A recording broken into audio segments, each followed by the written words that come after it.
Hey guys, welcome back. So as you can see, I am in my car.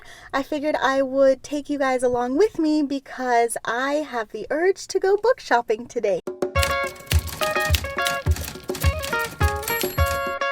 More specifically, romance book shopping. If you saw my last video, I've been on a romance kick ever since finishing up all of the darker thrillers for October, and now that we are moving into the cooler months, I want something a little bit sweeter, nicer, a little naughty, if you get what I mean. Anyway, I am going to go over to one of my favorite used bookstores, and like I said, I figured I would take you guys along to see what I get. So let's go.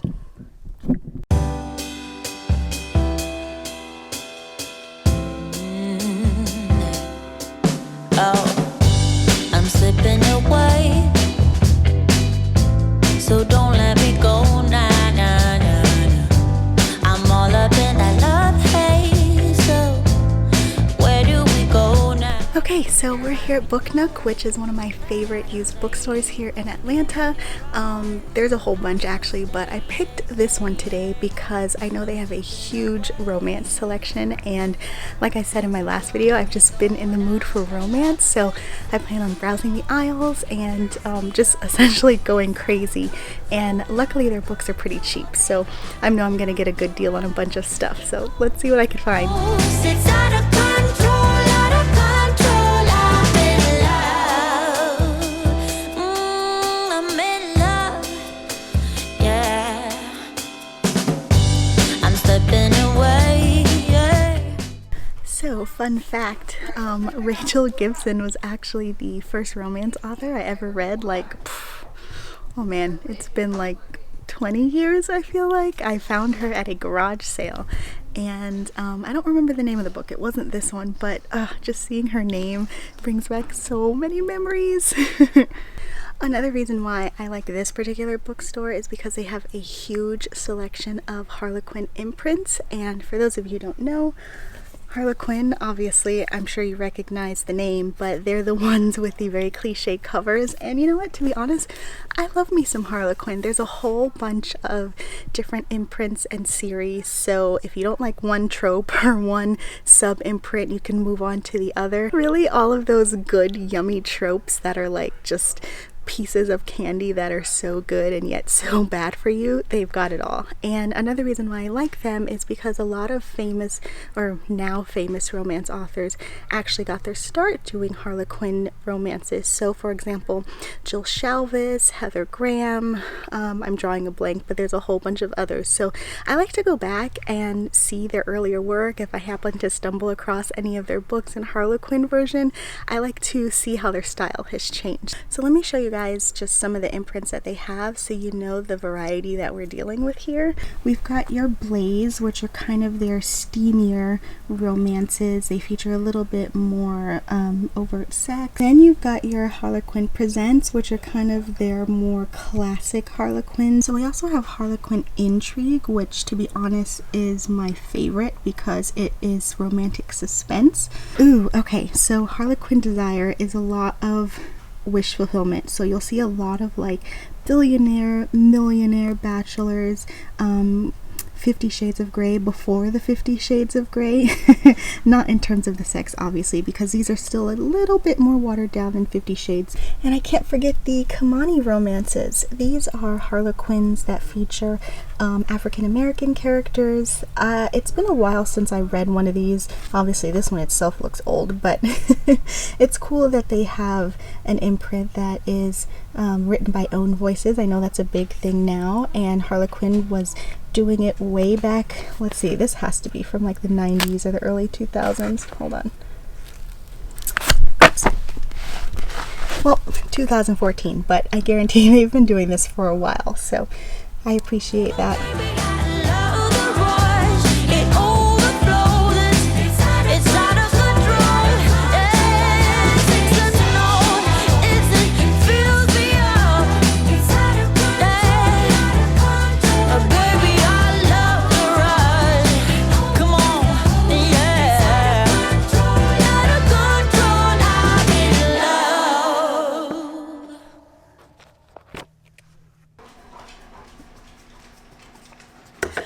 Okay, so I am back and I've got a stack of goodies. I would say that my trip was obviously a success. So I'm just going to go through really quickly to show you guys what I got and let you know which one I might start with first. So first we have Then You Hide by Roxanne St. Clair. This one is a romantic suspense and it is about a ex-military guy who has been hired to go after this woman because now he's working as like a private agent, and her birth mom is trying to find her. And obviously, because there's some romance in this suspense, the two of them develop feelings for each other, and I believe they end up having to be on the run for some reason or the other. That's clearly the suspense part, but sounds good. I've heard a lot about Roxanne St. Clair's books, so this is my first foray into her, and I'm hoping it lives up to the hype.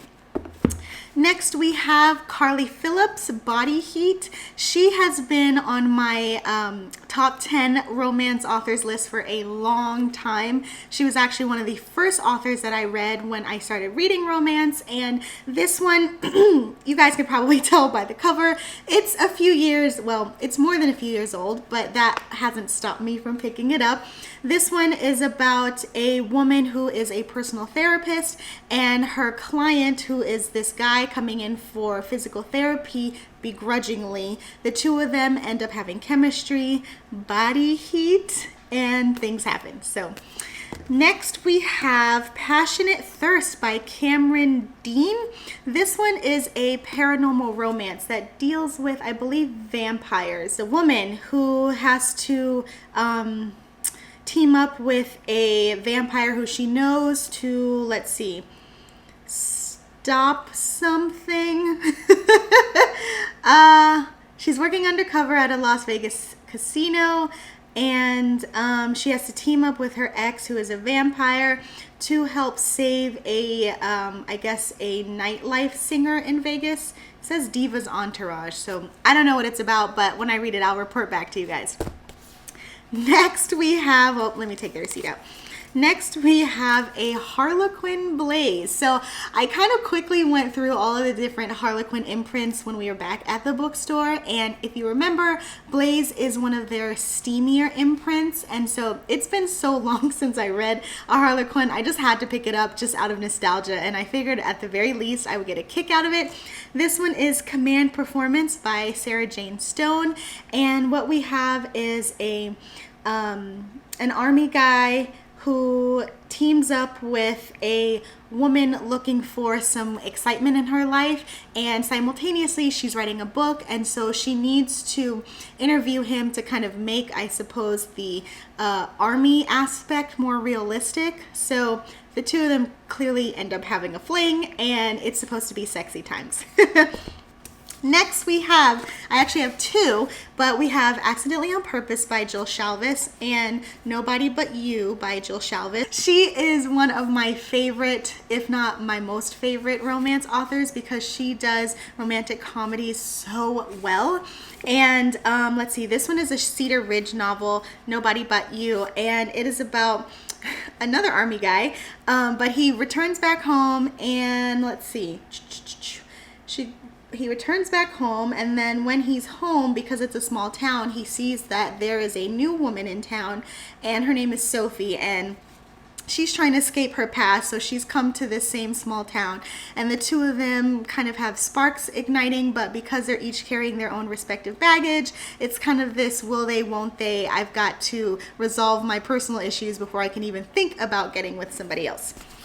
And as far as the other one, Accidentally on Purpose, which is a Heartbreaker Bay novel, I've actually read other books in this series, and it centers around, if I'd have to describe it, very Melrose Place, because you've got a group of like 20, 30 somethings all living or working in this one like apartment communal style building, and each subsequent book features a different character, or couple rather.